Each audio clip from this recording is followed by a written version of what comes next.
Cruise to Nowhere Tales, a modern version of Chaucer's Canterbury Tales. Geoffrey Chaucer, 1342 to 1400, wrote his masterwork, The Canterbury Tales, from around 1392 to the end of his life, when he left it unfinished. It consists of a series of tales told by a group of pilgrims on their way to visit the shrine of St. Thomas Becket at Canterbury Cathedral. Cruise to Nowhere Tales is a rewrite of the Canterbury Tales for modern times. It consists of a series of tales told by a group of tourists on a cruise to nowhere while they wait for their friends and lovers to finish gambling on the deck below. Each prologue and tale is an adaptation of its counterpart in the Canterbury Tales, told in the same verse form and with similar characters and plot elements. This contrast in tales is meant to highlight the differences between Chaucer's world and ours, but the tales can also be enjoyed on their own. General Prologue. When sweet April, with its gentle showers, winter's desert turns to spring's bright flowers, and daylight savings time the early gloom banishes, that restless souls might soon emerge from their long labors into light, enjoying the long segue into night. And spring break the youthful heart invites to travel south for undisclosed delights. Then do folks again seek out their muses, making pilgrimage on tours and cruises.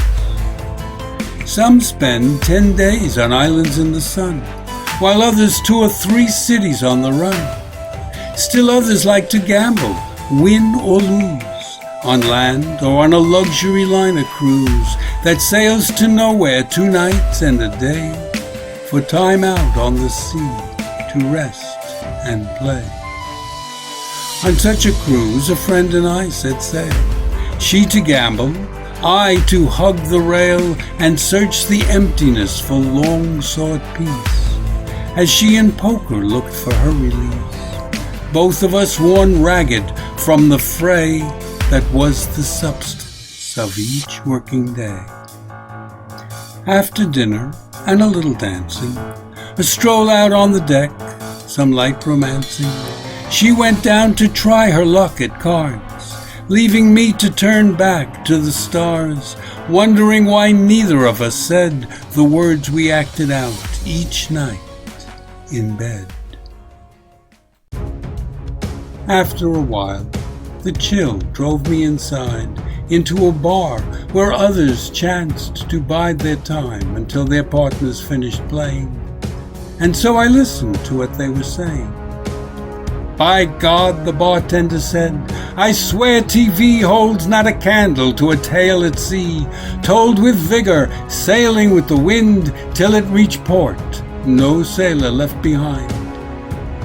"Hear, hear," a soldier said, in uniform, with rows of bright bronze medals to adorn his chesty chest, and on his head there lay the honorific of a green beret. "These stories that you speak of, I have many that I could tell. Could I be sure that any of you my simple tales would like to hear?" A bearded backwoods farmer at the rear said, "Yes, as long as I can tell one too, though not perhaps as skillfully as you." "Damn the skill," our host cried. "Just say what happens next. The spirit trumps the plot, and vivid characters are vastly more important than what tricks you have in store. For tales to bring us clarity and pleasure, we must have characters that we can treasure. But enough of this philosophy. I say that while we wait, we while the time away, each to tell with energy and grace a tale, be it beautiful or base, long or short, with farce or fancy filled, just as long as it is never dull." And heartily all in the bar agreed to tell a tale, as you shall shortly read. But before I tell the tales that were told, in imitation of a bard of old, let me first describe the company, at least as they that night appeared to me. There was a soldier, a military man, who from the time that he first began to fight, loved battle and its savagery, and lusted for it when he could not be at war, as gamblers lust to be at risk, life shrunk to win or lose, the heart a husk, though he himself had little use for cards. His lover, though, a friend of many wars, would gamble money when he could not life, addicted as he was to fear and strife. This soldier fought the first war in Iraq, and then the second, just now coming back. Fought in Somalia and Afghanistan, sometimes straying into Pakistan. Regardless of whose blood he might be spilling, he was a master at the art of killing. He felt a kinship with the men of yore, who like him for their people went to war, guarding the frontier, or gaining ground so those who wished them harm could not surround them and then slaughter them at will. For men do often wish their fellows ill. He had only contempt for those who sneered and claimed to love those whom they should have feared. Like children safe from harm only because their parents keep an eye on predators. They think their playpen is the world, and toys they hug and talk to are the real McCoys. He loved his country and democracy, freedom, God, and Christianity, proud to be a warrior and true, a man who'd gladly give his life for you. There was a nun, though in civilian dress, who came out on the cruise under duress, accompanying a friend, also a nun, who liked roulette as much as anyone, but kept her bets and aspirations small, uncomfortable that she played at all. These faithful brides of Christ would often see their pent-up longings as adultery, and pray to be forgiven for their sin, though chaste, for they would often stray within. Thus the sin of gambling was a small peccadillo looked at overall, and though the non-gambling sister disapproved, she could not censure someone she so loved. She had a figure large and manly built, with pale blue eyes set in a cup of milk, lips just barely pink, and cheeks so white they looked near corpse-like in a certain light. Though she was passionate and full of life, to Christ and her good friend, an untouched wife. A guru sat beside her, ghastly thin, though full of mystic consciousness within. He could survive with neither food nor water, and, as he told a skeptical reporter, could feed forever on the energy within the atoms of his cells. And he once demonstrated this for weeks in deep meditation, deeper far than sleep, and then arose at the appointed time as though awakened by some inner chime. This guru with the animals could speak, and into past lives take a tactful peek, identifying what so long ago had blocked some energy that would not flow, and for a fee reach back into the past to free it to flow easily at last. He packaged well his secrets so that they could be acquired more or less by lay gurus, who then could pass them on in seminars for those who would life hone, looking for a better way to be in touch with truth and cosmic energy Although he had no need for goods or wealth, they came in great abundance of themselves. Nor did he give 1 cent of them away, but he enjoyed them, and would often play with beautiful young women in his pool, then bed them in his mansion.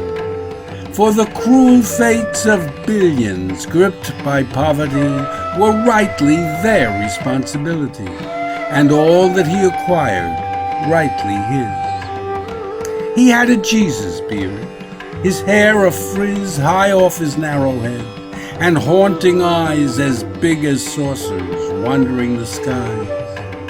His mistress of the moment, down below, was giving baccarat another go, while he, like a bodhisattva, sat serene, the perfect guru, lithe, long-limbed, and lean.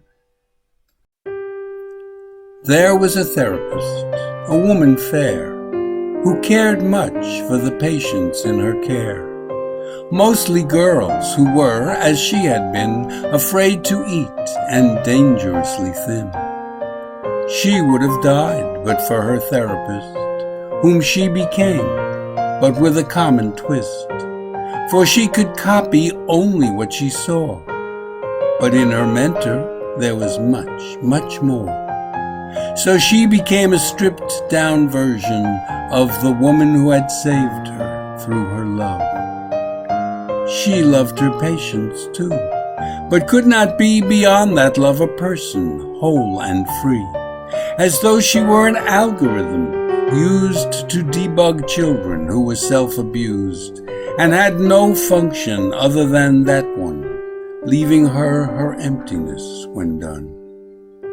She was quite wealthy inadvertently, having little urge to spend the fee that came along with what she did of need, nor could she but of her disorders read, anxious not to miss one single study that might clear up some vexing difficulty and be of use to her in therapy. She was demure, but still she could not be inconspicuous, for she was blessed or cursed with beauty. And though she always dressed in modest skirts and blouses not too tight, her body fought her clothes with all its might. Even without makeup, her thin face drew stares attracted to its classic grace. Her eyes were cobalt blue, and her hair gold, held in a bun to hide it, though the bold colors said what she refused to hear. And though she told her patients not to fear their bodies, but their urges to enjoy, she herself could never find a boy to give herself to freely without shame. Her present boyfriend gambled, and she came reluctantly with him, she knew not why, and now sat with these random passers-by, waiting like some knick-knack on a shelf, as she, the doctor, fought to heal herself. There was a merchant who imported wine, the finest that did ever grace a vine. He knew not only Dole from Beaujolais, but also the best vintners in Valais, and which terroir produced which subtle taste. He was full 50 inches at the waist, an epic Epicurean connoisseur, as much consumer as entrepreneur, enthusiast who loved to share his joy and looked for like élan in his employ. He made good profit on the wines he sold, and when he bought, his word was good as gold. He knew the worth of every drop divine, and paid and charged precisely for each wine. None could cheat him, none could feel shortchanged. He was a generous man, and oft arranged for tastings of the finest vintages free, enjoying the vivacious company, yet knowing shrewdly some in time would buy wines that else they'd never dare to try, educating all who came there well, for pleasure and for future clientele. He was a man whose work and play were one, who made each move for profit and for fun, calculating both with equal verve, for each the other god ought ever serve. There was a student there of history, who hung his new Phi Beta Kappa key proudly from the pocket of his vest, displaying his achievement on his chest. Summa cum laude and valedictorian, he hoped to be a great historian, discovering the secrets of the past, then telling them as stories that would last as long as there were memory and time.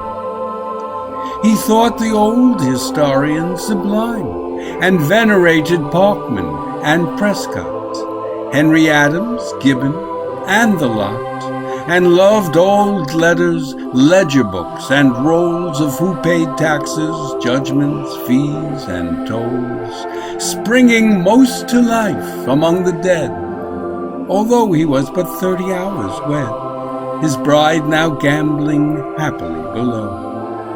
He loved her, yes, but couldn't wait to go to where some letter or some ledger book might contain a clue where next to look, and next, and next, and next, as endlessly he witnessed what would else no longer be.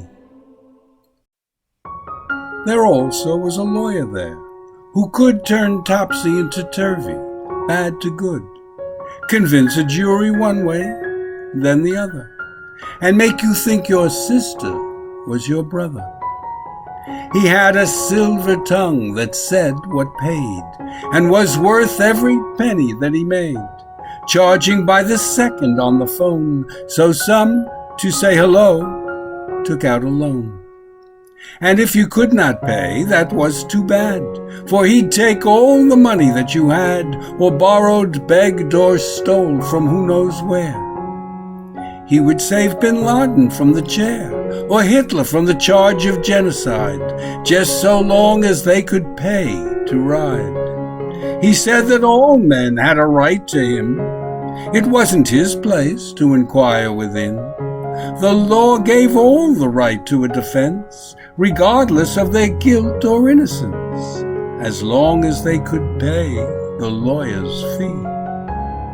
And so he argued well enough to be convinced he was not only rich, but good, and served the law, as every lawyer should. A county sheriff lingered at the bar, a man who knew the limits of the law, and what should be enforced, and what should not.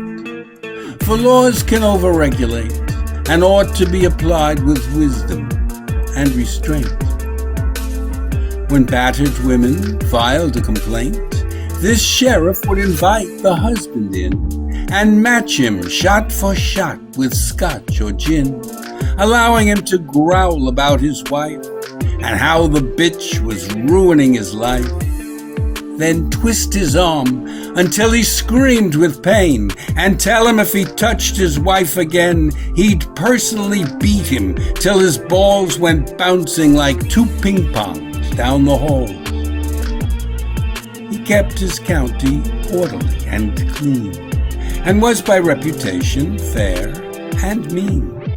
No gambling was allowed unless he got each Monday night his customary cut, and no construction could take place till he made sure there was enough security supplied by his men working on the side, or suddenly the law would be applied so strictly that no truck could leave the site without somehow running a red light. He was a big man, mountain-like, with hands like melons, and a paunch above his pants that weighed 100 pounds all by itself.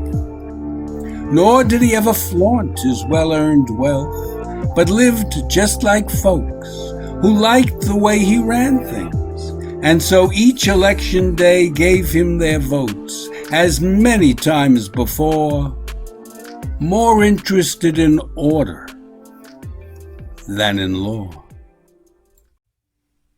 A farmer who was just as big as he sat near the back, his first time out at sea, and struggled with his nausea as the ship just barely rolled, biting on a lip all but buried in his massive beard.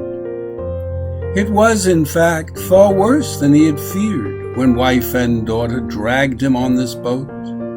He was never meant to be afloat, but loved the land, its fields and wooded hills. Now he felt the emptiness that fills the heart so full it bursts with passionate pain.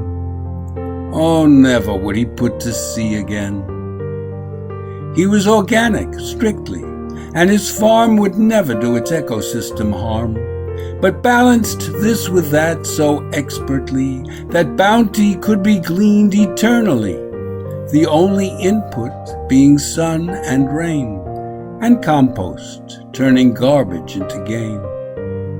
He grew fresh vegetables for restaurants, and raised goats to make cheese for true gourmands, had fruits and berries customers could pick, and nothing to make man or nature sick, but everything was fed with nature's food, grown and cared for, as was right and good.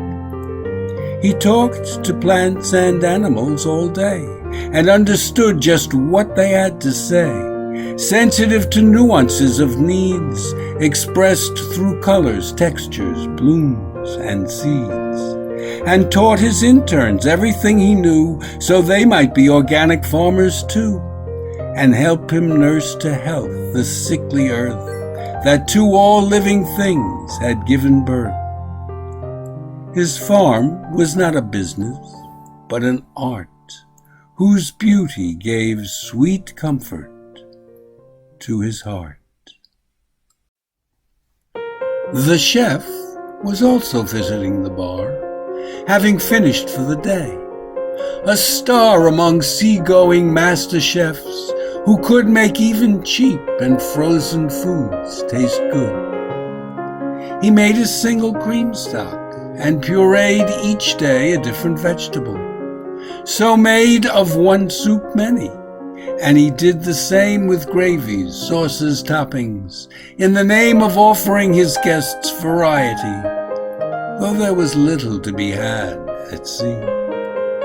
He was well paid, and had invested well, but cared not whether markets rose or fell, for he spent all his days alone at sea, and planned to leave his wealth to charity. He loved his literally ruthless life, and never wished for children, home, or wife, but had good fellowship enough on board, and took his pleasure with whoever would enjoy in all due haste his narrow bed, then leave. For he was resolutely wed but to the sea, whose grip none could annul, that wrenched him from all rivals with its pull. The engineer was also there, a man who made quite different choices, and began a family when he was a boy by chance, but then made providence of circumstance. Each day away he missed his family. However, his vocation was the sea. He loved well a well-designed machine, and kept its innards oiled and wiped clean of grit that might it prematurely wear. For he protected all within his care, human and machine, and did his duty not for gain or honor, but for beauty. There was a doctor, skilled at fixing bones, whose husband was among the band's trombones, playing in the club 2 decks below. She was young and beautiful, and so black she shone like night among the stars, whose voice and figure spoke of soft guitars, yet whose intellect was sharp and bright as any operating table light. Each day she cut and sewed, screwed down and clamped, installed new hips and knees, and wrists revamped, carpal tunnels cleared, and bone spurs shaved. For this was, yes, the life that she had craved and studied for 10 long, lonely years, the only black and woman. But her fears of finding no one who would share her life and love such an intimidating wife soon met their match in Lionel, who played trombone with all the best bands, and who made her feel like some sweet song he had composed, and now could save her any time he chose. They lived quite well, of course, but with some guilt for those on whom their consciousness was built. They served on boards and gave to charity, spoke in schools and were exemplary, paid their nanny and their part-time maid more than most, and oft came to the aid of friends and family sunk in desperate need. But still they felt some vital organ bleed within, for busy all the time, that was one wound that they would never find. There was a woman, 7 times a wife, who traded up in husbands all her life, as some do houses, buying first a small 2-bedroom with no ground around it all, then moving up to something a bit better, until the last, whose settlement would net her 7 million, give or take 10 grand. There was no better lover in the land, so good that of her husbands there were many who still believed she was worth every penny, for they were just as cold and hard as she, and had but little heart or charity. She saw no reason she should not be rich, and liked to hear herself be called a bitch, for that meant she had won, the lover's rage merely helping her to turn the page. She made good use of surgery and gym, and kept her little body neat and trim, her white hair blonde, her wrinkles all smoothed out, her perfume and her makeup thick. No doubt she was a good deal older than she seemed, but still her ancient eyes with avarice gleamed. A minister, devoted to the Lord, was there to wed 2 congregants on board, who with their friends and families played below, while he remained above, contented so. He was a liberal, and tolerant of much that might make other preachers rant, believing as he did that faith should be a choice one struggled with continually, not made once and then forever closed. And so in church the questions that he posed were those to which he had himself no answer. His wife died early on of bladder cancer, and now their son was stricken with the same, arousing anger difficult to tame. But he was not averse to arguing with God, as Abraham once did, using his own principles against him, thus insisting he be ethical and just. To him, God was the personality of all that is, was, and would ever be, one with whom he laughed and wept and played, and had a heart-to-heart each time he prayed, sometimes angry, sometimes full of joy, a friendship that his doubt could not destroy. For why give up so beautiful a love for something he could not be certain of, and live a life of such diminished grace, when one had but to look to see his face? This minister believed it was his duty to counter modern enemy with beauty, and find a place for faith where science reigned, that would be neither backward nor constrained, but would become a choice not wrong or right, but bountiful and sane and full of light.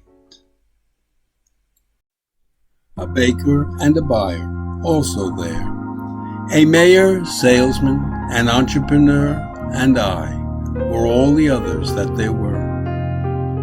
The baker baked in the old-fashioned way, by hand, as did his ancestors. Gourmet delis, grocery stores, and restaurants paid him well to do what his paisans used to do in rural poverty, now become a rare commodity.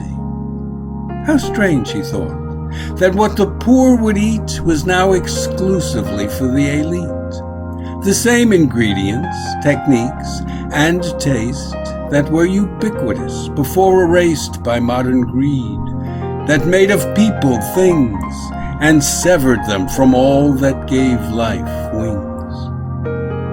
And so it was his pleasure to preserve what else would disappear, and thereby serve a family line of bakers stretching back beyond the curve of memory, one speck of ancient craft, now far more lucrative than then, but still a life less fit to live. His sons and grandsons learned the ancient ways precisely in the glare of his strict gaze, but he was old, though vigorous and thin, and knew quite well the moment he was gone a corner would be cut, and then another, and what was his life's purpose lost forever. The buyer worked for a large clothing chain, with stores in malls from Brooklyn to Bahrain, and though she earned a modest salary, much depended on the choices she might make on what to buy the coming season. Now, little gifts would never be the reason she made the choice of this or that new line, but she enjoyed the choicest food and wine, and on her way to visit factories stopped off at Waikiki and Tuileries, and got free tickets to whatever shows or concerts, plays, sites, sports events she chose, and dressed far better than she could afford. Of course, she never asked for a reward, and always chose the lines that best would sell and be most in demand and profitable.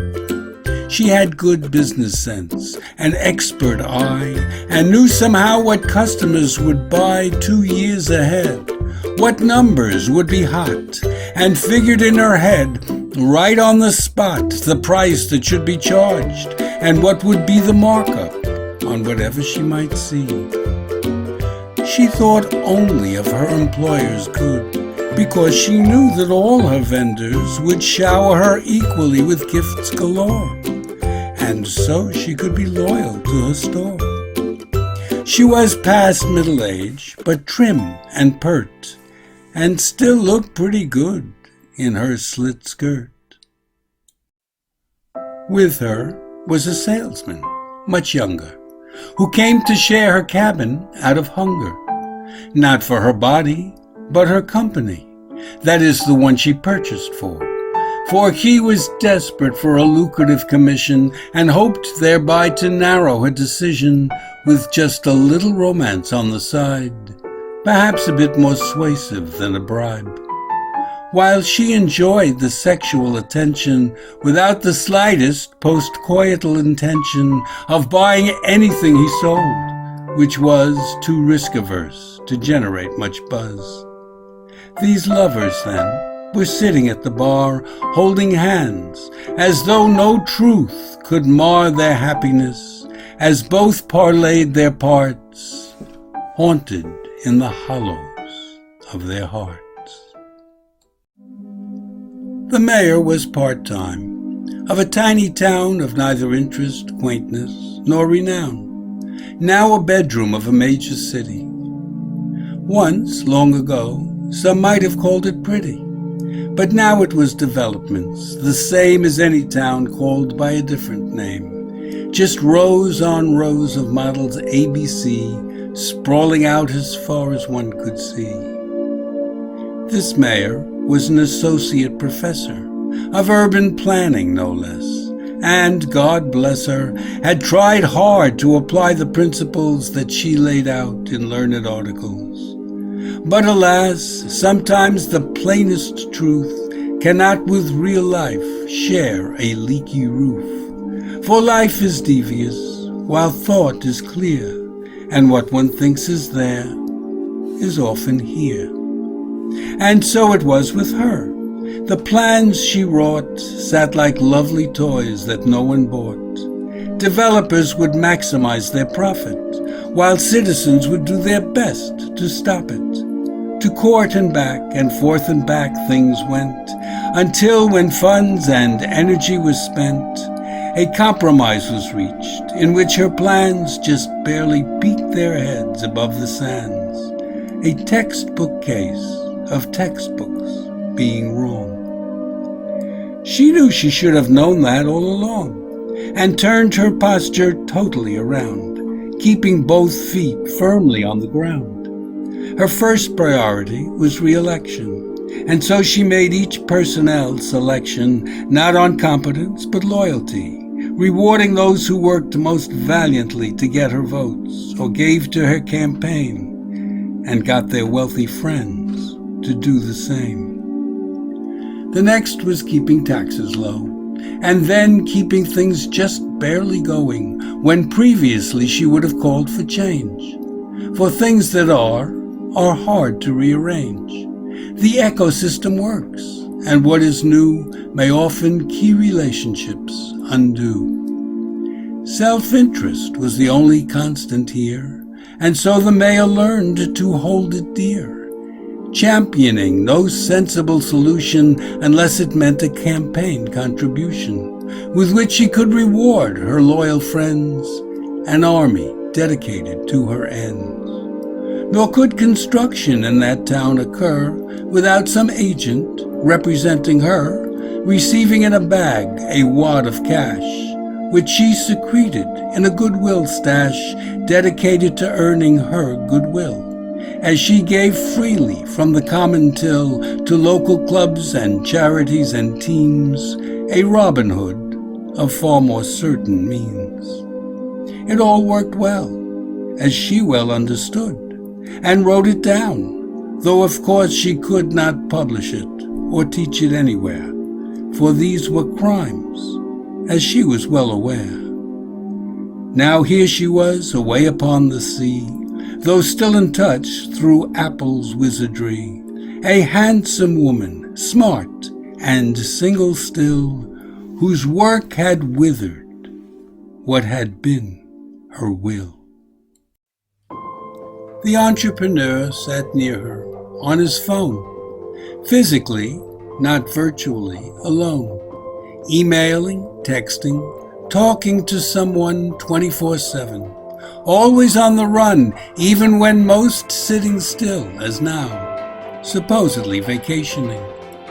But how could he unwire when a deal was just unraveling, or some plan might go bust without a well-timed word from one whose clout alone could bring the bursting wallets out? The world moved on. One had to be connected, else what one might miss might be perfected. One might miss the boat as it set sail, and all because one missed one freaking email. Like a little child, afraid to miss whatever lay beyond his goodnight kiss, this entrepreneur would, if he were able, never sleep, nor slip the virtual cable umbilical that kept him live and well, and loving every minute of his hell. For hell it was, as he well knew, and yet he was addicted to this real roulette, the kind that governed quantity and price, just as his wife was wed to cards and dice. Money was to both of them just chips to gamble on the market or on chips. He won, she lost, both equally obsessed, both caring only for what happened next, both aware of their own grotesque dance, yet slaves to power and the thrill of chance. Now that I've described the company, and how we came that evening to agree, each to tell a tale to pass the time, let me tell the tales, both coarse and fine, instructive, useless, fun, sad, gripping, true in ways no truth could tell the truth to you. The bartender was judge, who took a jar and numbered slips put in for all there were. Each took one, and so he made a list and said that at the end he'd choose the best. The soldier was the first to tell a tale, as we to nowhere through the night did sail. I guess it's fitting I be first, he said, since I was first to go where our host led, and said I'd like to tell a tale if you would like to hear it, and it seems you do. So here it is, and may our judge judge well, for all have well-loved tales they long to tell.